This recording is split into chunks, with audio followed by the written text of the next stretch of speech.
భారతదేశం స్వాతంత్ర దినోత్సవ వేడుకలను జరుపుకునేందుకు సిద్ధమవుతుంది. ఇందులో భాగంగా కేంద్ర ప్రభుత్వం ప్రతి ఏడాది హర్ ఘర్ తిరంగా పేరుతో భారీ ప్రచారం చేపట్టింది.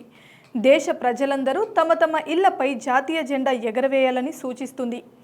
ఇందుకోసం పోస్ట్ ఆఫీసులో తక్కువ ధరల్లో అంటే కేవలం 25 రూపాయలకే ఆర్డర్ చేసుకునే సదుపాయం కూడా తీసుకువచ్చింది. ప్రతి ఇంటిపై త్రివర్ణ పతాకం ఎగరవేయాలని ప్రధాని నరేంద్ర మోడీ అభిలాష. మరోవైపు మన దాయాది దేశం పాకిస్తాన్ ఆగస్టు 14వ తేదీన స్వతంత్ర వేడుకలు జరుపుకునేందుకు సిద్ధమవుతుంది.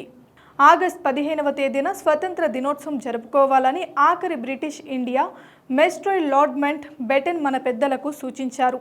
రెండో ప్రపంచ యుద్ధంలో జపాన్ లొంగిపోయి 2 సంవత్సరాలు పూర్తయిన సందర్భంగా ఈ తేదీని ఆయన సూచించారు. సింగపూర్లో జపాన్ లొంగుబాటును అంగీకరించిన సౌత్ ఈస్ట్ ఆసియా కమాండ్కు మౌంట్ బెటన్ సుప్రీం అలైన్మెంట్ కమాండ్గా వ్యవహరించారు. అప్పటి నుంచి మన దేశం ఆగస్టు 15వ స్వతంత్ర దినోత్సవం వేడుకలను నిర్వహిస్తుంది. అయితే మనతో పాటు అంటే ఆగస్టు 15వ తేదీన స్వతంత్ర దినోత్సవం జరుపుకునే దేశాలు మరికొన్ని ఉన్నాయి. అవేంటో చూద్దాం.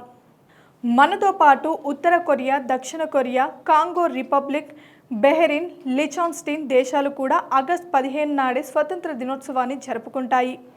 లిచెన్స్టైన్ ఒక దేశం. ఇది ప్రపంచంలోని చిన్న దేశాలలో ఒకటిగా చెప్పుకోవచ్చు. అయితే ఈ దేశం కూడా 1866 ఆగస్టు 15వ తేదీన జర్మనీ నుంచి స్వతంత్రం పొందింది. 1940 సంవత్సరం నుంచి ఇక్కడ స్వతంత్ర దినోత్సవం ఆగస్టు 15వ తేదీనే జరుపుకుంటారు. దక్షిణ కొరియా కూడా ఆగస్టు 15వ తేదీన స్వతంత్ర దినోత్సవాన్ని నిర్వహించుకుంటోంది.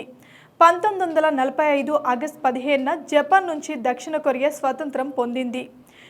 యుఎస్, సోవియట్ దళాలు జపాన్ ఆక్రమణ నుంచి కొరియాను విముక్తి చేశాయి. దక్షిణ కొరియాలో ఆగస్టు 15వ తేదీన జాతీయ సెలవు దినం కూడా పాటిస్తుంది.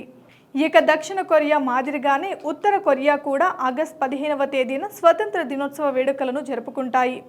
1945లో జపాన్ ఆక్రమించుకున్న 2 దేశాలు ఆగస్టు 15వ తేదీనే స్వతంత్ర దినోత్సవాన్ని జరుపుకుంటాయి.